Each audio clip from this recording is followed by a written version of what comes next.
विद्यार्थी मित्र हो नमस्कार। ज्ञानज्योती एज्युकेशन नागपूरच्या ऑनलाईन प्लॅटफॉर्मवरती तुमचं स्वागत आहे। तुम्हाला माहिती आहे भारताचे उपराष्ट्रपती जगदीप धनखड यांनी नुकताच राजीनामा दिलेला आहे। जगदीप धनखड यांचा राजीनामा संपूर्ण देशभर चर्चेचा विषय ठरलेला आहे।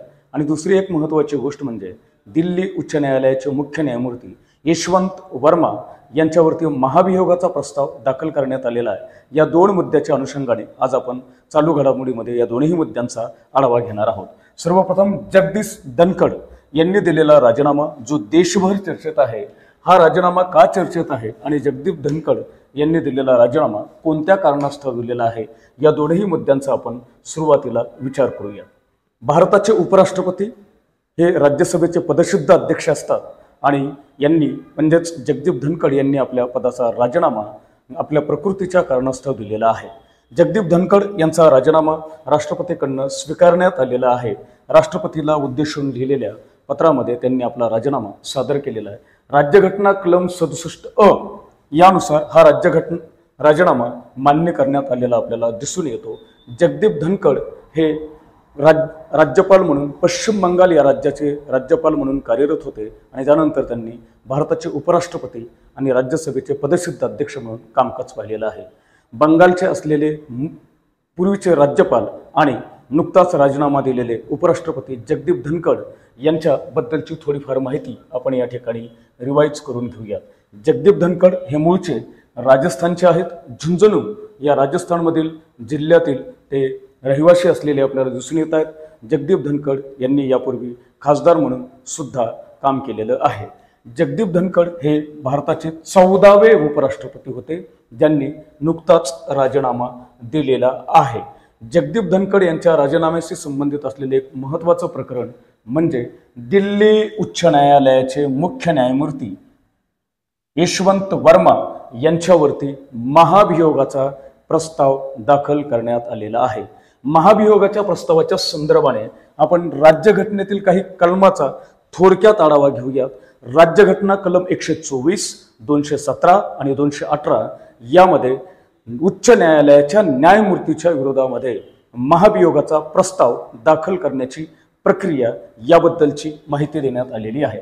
नेमकं प्रकरण काय आहे त्याबद्दलची माहिती आपण इथं थोडक्यात घेऊयात। नेमकं प्रकरण काय तर देशाच्या न्याय व्यवस्थेला हादरवून टाकणारं प्रकरण म्हणजेच दिल्ली उच्च न्यायालयाचे मुख्य न्यायमूर्ती यशवंत वर्मा यांच्या सरकारी निवासस्थानामध्ये सापडलेली रक्कम आणि या रकमेमध्ये असलेला हा जो भ्रष्टाचाराचा जो विषय आहे, या भ्रष्टाचारामध्ये कोट्यावधी रुपयांची रोख रक्कम हस्तगत करण्यात आली होती आणि त्यानंतर दिल्ली उच्च न्यायालयाचे मुख्य न्यायमूर्ती यशवंत वर्मा यांच्यावरती महाभियोगाचा प्रस्ताव संसदेच्या सदनामध्ये मांडण्यात आलेला आहे। अर्थातच हा प्रस्ताव राज्यसभा या सभागृहामध्ये मांडण्यात आलेला होता आणि या प्रस्तावावरती 208 खासदारांनी स्वाक्षऱ्या केलेल्या आहेत।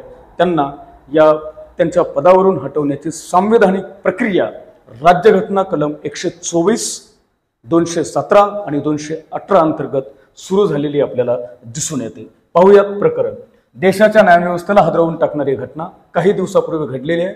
दिल्ली उच्च न्यायालयाचे तत्कालीन न्यायमूर्ती यशवंत वर्मा यांच्या सरकारी निवासस्थानातून कोट्यावधी रुपयाची रक्कम हस्तगत करण्यात आली होती। त्याच्या विरोधात महाभियोग प्रस्ताव दाखल करण्यात येणार असून प्रस्तावावर 208 खासदारांनी स्वाक्षरी केलेली आहे। त्यांना हटवण्यासाठी संवैधानिक प्रक्रिया सुरू झालेली आहे। हा जो प्रस्ताव असतो महाभियोगाचा प्रस्ताव संसदेच्या दोन्ही सभागृहामध्ये मांडण्यात येत असतो आणि हा प्रस्ताव मंजूर करणे किंवा नामंजूर करणे याचा अंतिम अधिकार सभागृहाच्या अध्यक्षाकडे असतो। अर्थातच लोकसभेचे अध्यक्ष आणि राज्यसभेचे अध्यक्ष। म्हणून या प्रस्तावावरती राज्यसभेचे पदसिद्ध अध्यक्ष म्हणून जगदीप धनखड यांनी घेतलेली भूमिका ही सुद्धा विशेष चर्चेत असलेली आपल्याला दिसून येते। पाहूयात नेमकं प्रकरण काय आहे तर अनुच्छेद 124, 217 आणि 218 अंतर्गत ही प्रक्रिया सुरू करण्यात आलेली आहे आणि हा प्रस्ताव महाभियोगाचा प्रस्ताव स्वीकारायचा की नाही हा पूर्णतः अधिकार लोकसभा अध्यक्ष आणि राज्यसभा सभापती यांच्या निर्णयावरती अवलंबून असतो।